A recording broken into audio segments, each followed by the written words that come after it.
And I would say a very strong the best place and the one thing that I would invest in early on. You can't have revenue be your KPI for your first 12 months. If you had to find a cheat code to your first 12 to 18 months.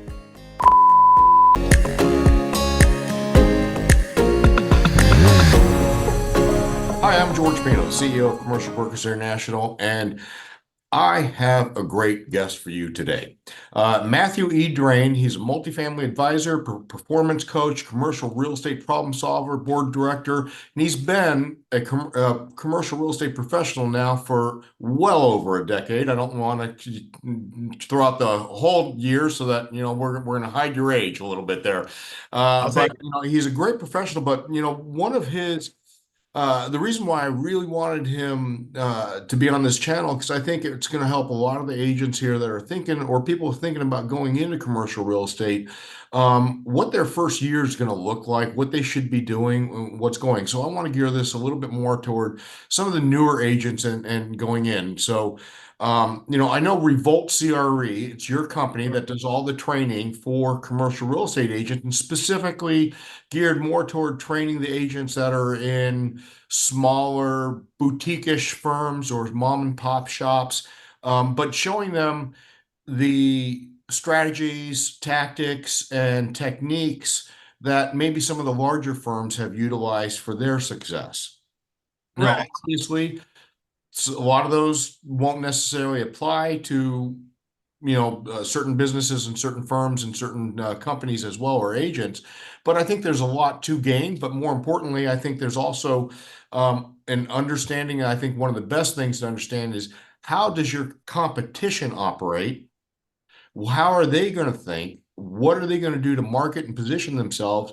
And then that way you can actually use that against them and position yourself in a better way.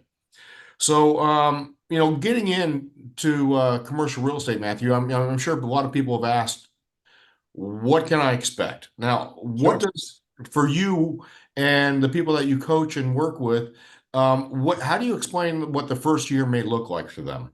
Great question, George. And before I answer the question, first of all, thank you for having me. Really excited about today's conversation.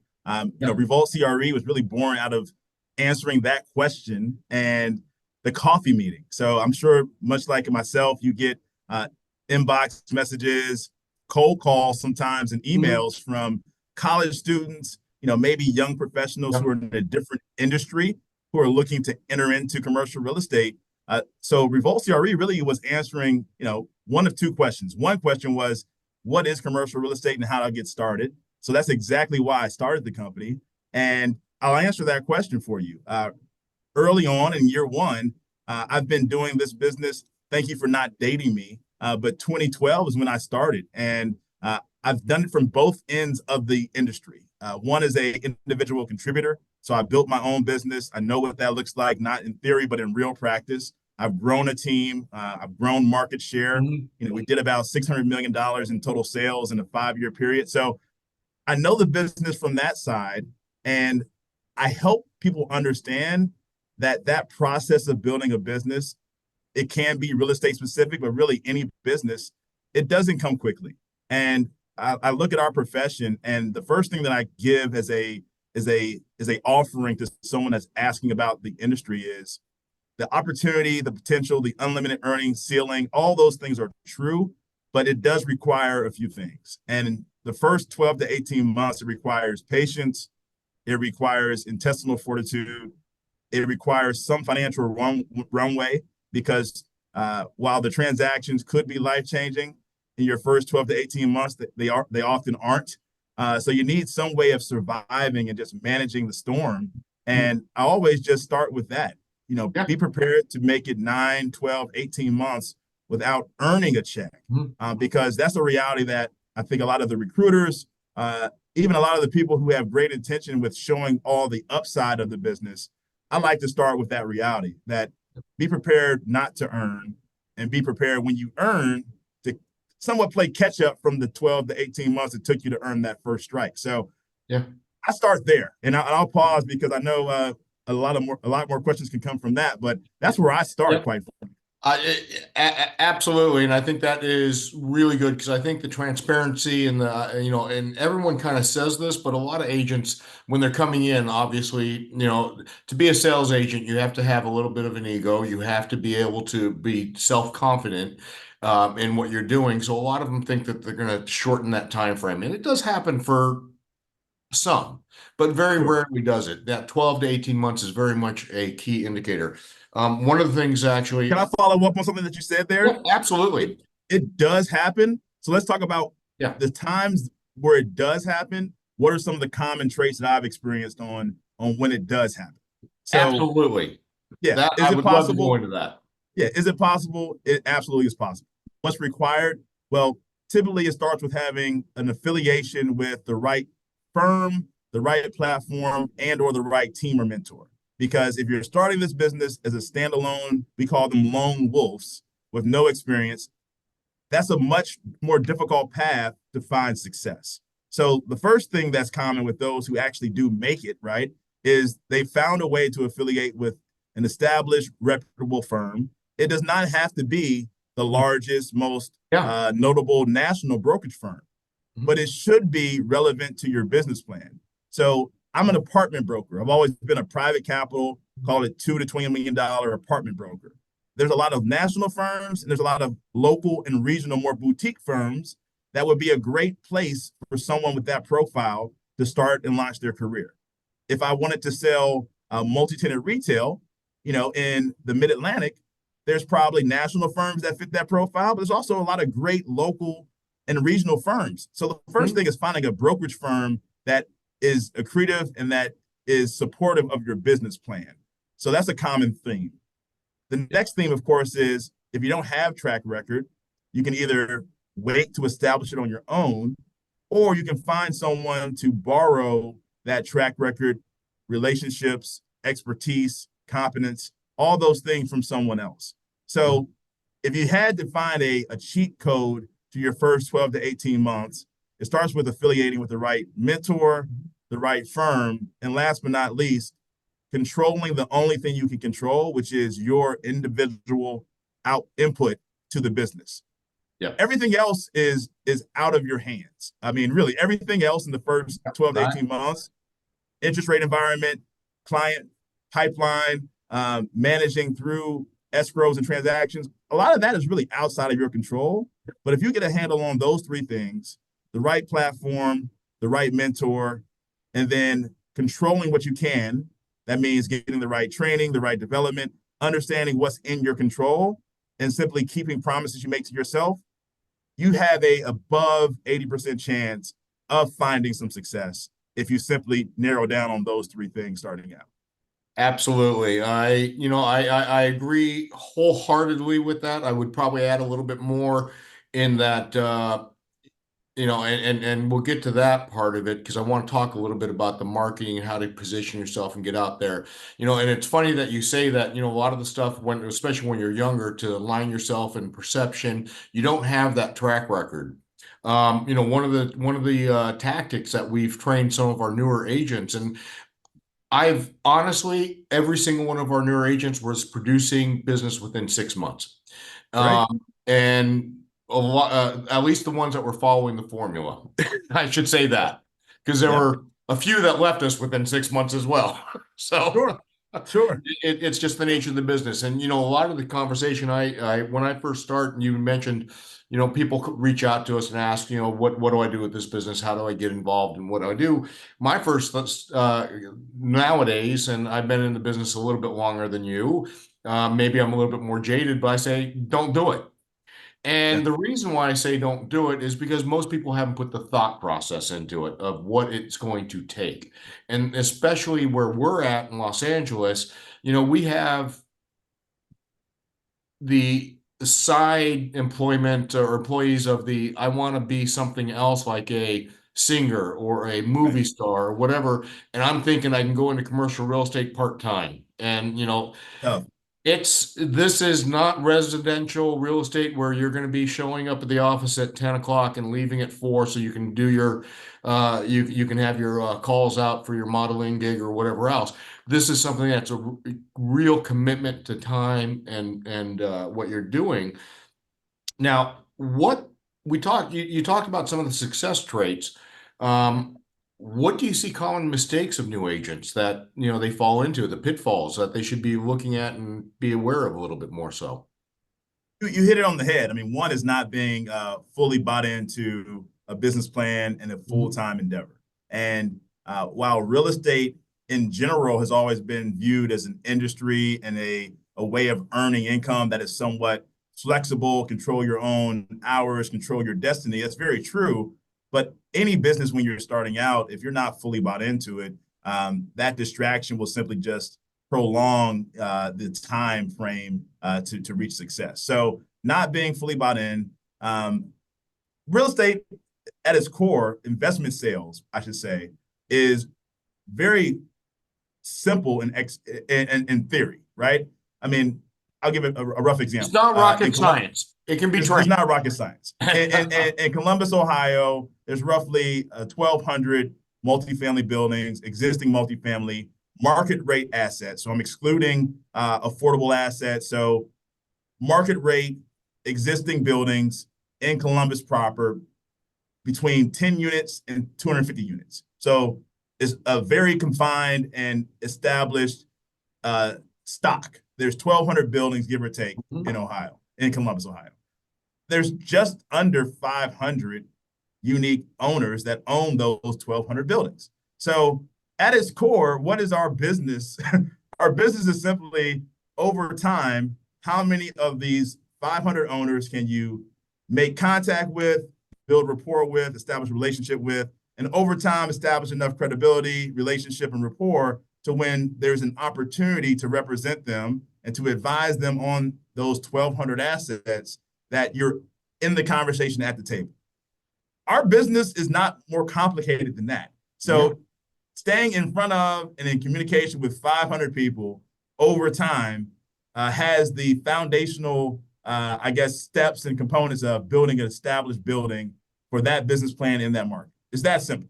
Now, what happens in between day one of launching your business and those 12, 18, 24 months of executing that touch point plan, that's where the variation comes. So aside from not being fully bought into a particular market, thinking that there is a new or a different way of building a foundation for your business. And I am, 42 years old. I'm familiar with technology. I think AI is phenomenal.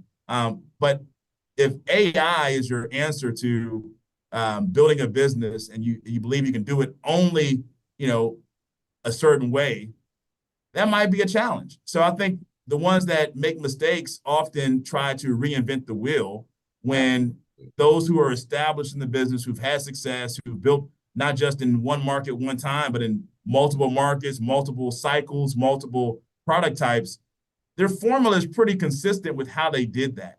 So trying to reinvent the wheel is another pitfall that I've seen time and time again with newer agents who are entering into the business. I think that is actually probably one of the key things where a lot of agents that come into the business, they bring their own history, like any salesperson is going to bring their own history and what they've done to the table. But I'm finding out that a lot of times when it comes to this mentality is like, well, you know what? I don't want to do that, but I know a better way to do it. And they try and reinvent it. And ultimately, like you said, there are steps there. This is a process.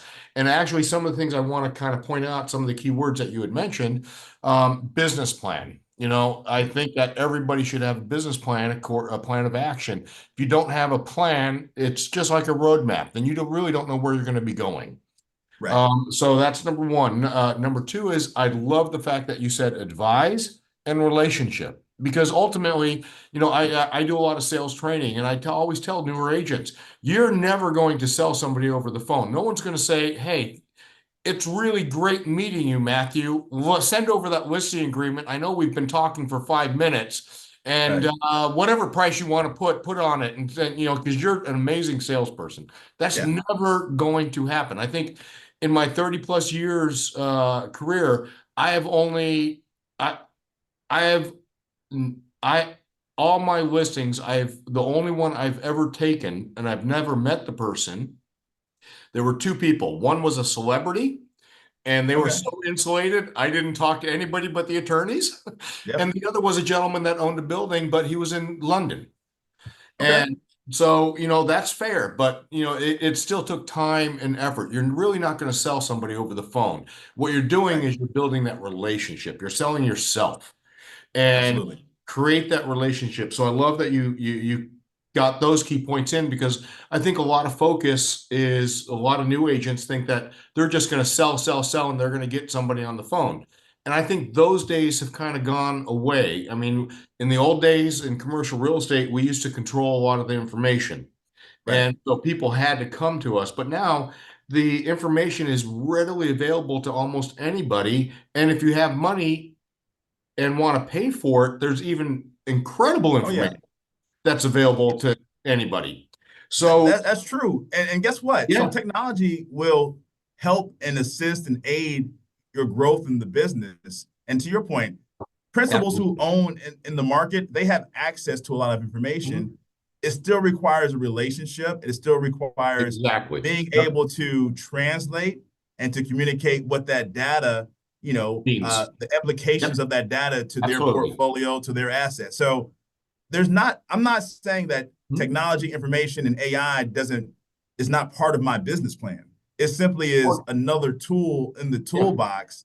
And the pitfall is thinking that one tool is the only tool that you Yep. need in this business to be successful. And we can say the same thing about cold calling. If all you're doing is cold calling, yeah, that's a tool. And guess what? That's a foundational and fundamental tool to our business.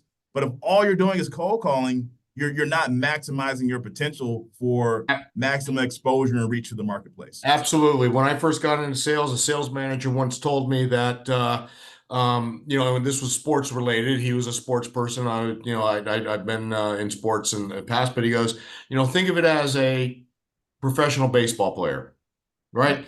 If they're hitting the ball and getting on base 1 out of 3 times, they're a rock star. Yeah. Well, True. heck, if a commercial real estate's getting a deal 1 out of 3, they're an amazing rock star that's unheard of. But they actually have 9 opportunities to get that Right. hit, Right. right? 100%. But the bottom line is you look at every one of your tools that you're using as a swing. Yeah.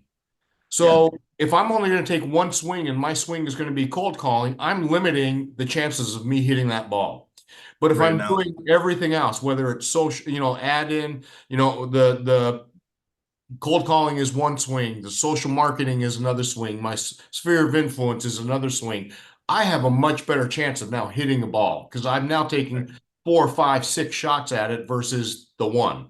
So Right. with that in mind, I do believe that there are, like a new agent's business plan, especially, should encompass multiple things. And you're right. What you said earlier, the foundation of our business has been cold calling and still is. It's probably the number one Sure. way to reach, the most efficient way to touch people, and make those conversations happen or have those conversations with someone. But how important of a role do you see that some of the other alternative methods nowadays are taking? Because I've seen them grow myself quite a Oh bit, yeah. especially social marketing. Absolutely. So yesterday I did some reflection myself. I'm in the middle of a 100-day sprint, finishing out the year, and I looked at a resource that I provide through my community. And just before I answer that question, to be clear, Revolt CRE is not a brokerage firm. We are a community of individuals, some of whom are currently brokers across multiple platforms. We share information, best practices, but for those who are outside the industry, we also give a foundational blueprint on how to get started. And when I look back over, what I've been doing these last 100 days, there's 32 specific touch points. I refer to them as touch points that Mhm. I'm utilizing in my business to advance relationships. Cold call is one. In the last 60 days, I'm looking here in my reflection. I have reached 105 LinkedIn members. Now, not all of those are owners of multifamily properties in Columbus, Ohio, but a second part of my touch point is leveraging other relationships and mutual connections to get a warmer introduction to that principal that's one of my Absolutely. 500 owners in my market. So LinkedIn has been huge for me. I've made 954 cold calls, so I average about 118 cold calls per week. I've been in the business since 2012. For someone of my tenure, that's still very scheduled and consistent cold call outbound activity. But here are the other ones. I've sent 2,100 pieces of U.S. hard mail. So letters. I still send letters to owners of real estate. I have right now inventory that's on the market. I have 4 or 5 deals that I'm representing owners of in the marketplace. For those clients that I have yet to mail or yet to meet with in person, I send them a hard copy of that 40-page, well-packaged, professionally photographed, meticulously, executed offering memorandum. I mail a copy of that OM to them via direct mail. I've also sent, excluding e-blast or deal blast, 651 emails. So those are just a handful of the other tools in the toolkit, but 31 unique ways to touch the market is what I'm working from in my own business. And I share those tips and those strategies within the community. Yep. No, I absolutely. And I think a lot of people just focus on, because, there are some national companies that they say cold call, cold call, cold call. Yeah. All you do is cold call. We may have come from the same pedigree, but the one that I started at, it was 250 calls per week. That was the standard. And you were not in business if you didn't do that for 16 consecutive weeks upon launch. Yeah. Well, I mean, there's 2 very large national companies that they insist that the new agents make at least 100 a day to 150. And that's great. And they track. They'll probably make That's conversation. great. That's wonderful. I don't think that's, if you're focused just on numbers, though, then you lose out on the real ability to create the relationship. Yeah. And because you're worried about time. I got to get my calls in. I got to do this. I got to, and so I think what you using the right metrics to determine whether you're being successful is also very key with a new agent coming in, and those metrics are going to be from your mentor or your manager that can help guide you of what you can expect. I mean, we all know what the averages are. We can use those metrics, but then I always train or try to train reflection. Like in our office every day at 5 o'clock with the newer agents, we sit back and reflect on the day. Even though the day may not be over, we still sit back and reflect on what they did during the day to see what could we have done better. What objections did we come across? How should I have answered it better, or did I do it great? And I think reflection is one of the key things. You don't want to you don't want to be the hamster in the wheel. Oh yeah, for sure. And to add to that, there's nothing wrong with calls. But I strongly believe that the purpose of a cold call is to have a conversation, right? The purpose of the conversation is to find something in that conversation that gives that person a desire, an interest, or a reason to meet in person. So I look at every single step of the front end of business development as an advance. And when you get to meet that person, in person, you can then ask permission to have conversation that is so much more intimate, involved, and specific than you ever could get to on the phone. The whole point of meeting in person is to have a conversation in person, to build more rapport, to ask more questions that might not be acceptable by phone. And then from that conversation, you're now in a relationship. And that's where you can truly ask the questions that lead to uncovering client need, opportunity, challenges. And that's where the advisory comes in. That's the special part of the process. So calls are extremely important, but calls are only intended to get you to the next step of advancement of that relationship. Agreed. And the metric that matters, we're talking about the newer professional, right? The new professional. You can't have revenue be your KPI for your first 12 months. GCI, revenue, fees, commissions earned, money, it just simply can't be your core key performance indicator in your first 12 or really 24 months. The metrics that matter are those things that I just mentioned. Calls that lead to conversations, that lead to in-person meetings, that lead to rapport, that lead to an opportunity to underwrite and value an asset. I'll call it BOV. Those BOVs or proposals, the core number for me as I mentor and coach, and even for my own business, is 50 BOVs. The moment where I get to 50 proposals or BOVs, I know that I have the foundation that will likely lead to revenue. And I'm not counting the fees. I'm simply saying, am I advancing relationships to get to a point to where I have at least 50 proposals or opportunities to present value to an owner in the marketplace? And from those 50 over time, they will likely result in somewhere between 10 to maybe 15 assignments or listings. And then I'm actually in business, because that's where I can then start to track, measure, and improve other things, such as for every listing, how many offers do I need to generate in order to go into escrow? How many escrows do I need to manage, and at what average fee? And then I can back into that business plan and say, here's how I get to $150,000 net. And I have with great certainty a roadmap to get there. It all starts from tracking the milestones of advancement. So that's what I'm worried about my first 12 to 18 months of working with a partner or a mentee. Is we track those things over the first 12 to 18 months. We're not worried about fees, revenue, or GCI.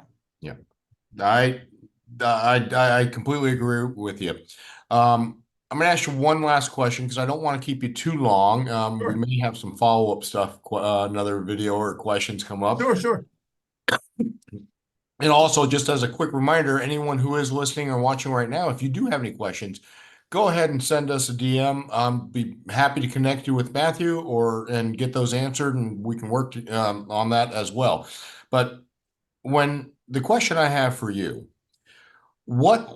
if you had to boil it down for a new agent, what one tool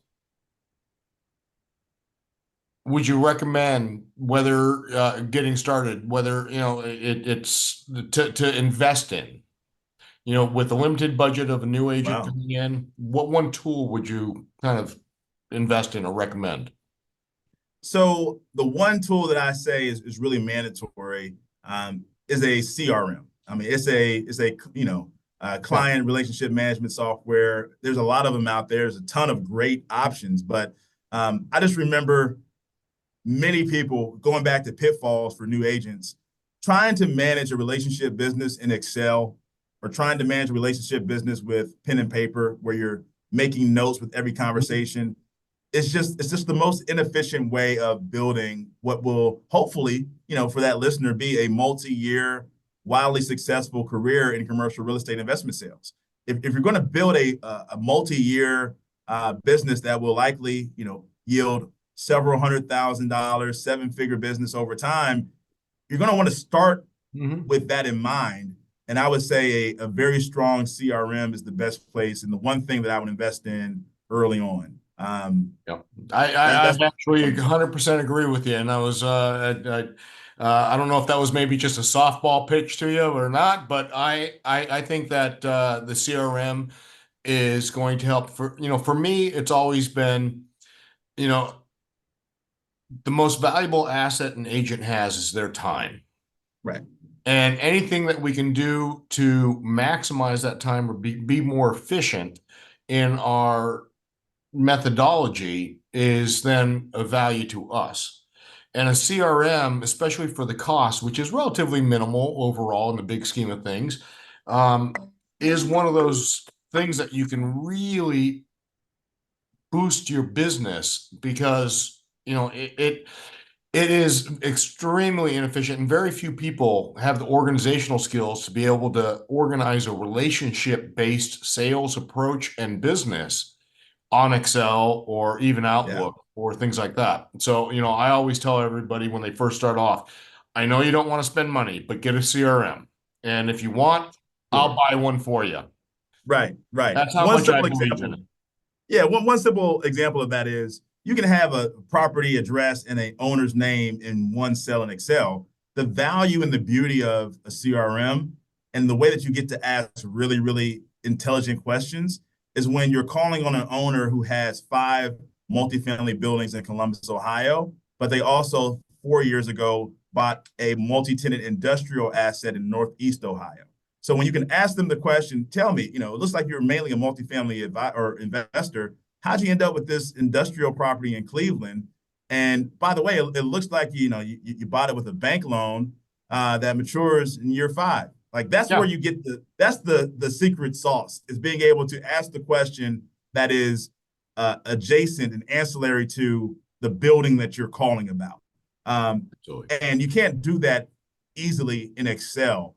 That's why the CRM comes back to being my all answer. the notes, all the reminders, even so much as, just like you said, this is a relationship business. The best way to create a relationship is to go in with on the position that I'm not looking for something from you. I'm trying to help you. I'm trying to advise. That's it. So, and the best way to create that is, like there's an old saying that people talk to people they like, but they do business with people they trust. So Right. to get that trust, though, you have to be a good listener. And, when you listen to those conversations, put the notes in your CRM so that you can That's it. refer back to them. Because honestly, I don't know how great your memory is, but if I'm making 50 calls a day to people as a new agent, Right. I'm not going to remember what one person said to me on Monday That's right. by the time Friday comes around if I don't have that CRM. That's right. That's right. So, Absolutely. yep. So, I appreciate your time, Matthew, and I think this has been really good. I think it gives a good framework for new agents that want to get started. And also, if, like I said, if you're looking for some more additional information, check out Revolt CRE or just DM us. Be happy to help out and see what we can come up with. And I'll make sure that we have all of Matthew's contact information on the video down here. But also, lastly, if you haven't done so yet, please do hit that like button and subscribe if you haven't done so as of yet. Now, look forward to seeing you at the next video. And again, Matthew, thank you so much. This is actually, I think, one of the most helpful videos for new agents coming up. Well, that's awesome, George. It's been a pleasure. Thanks for having me, and have a great day.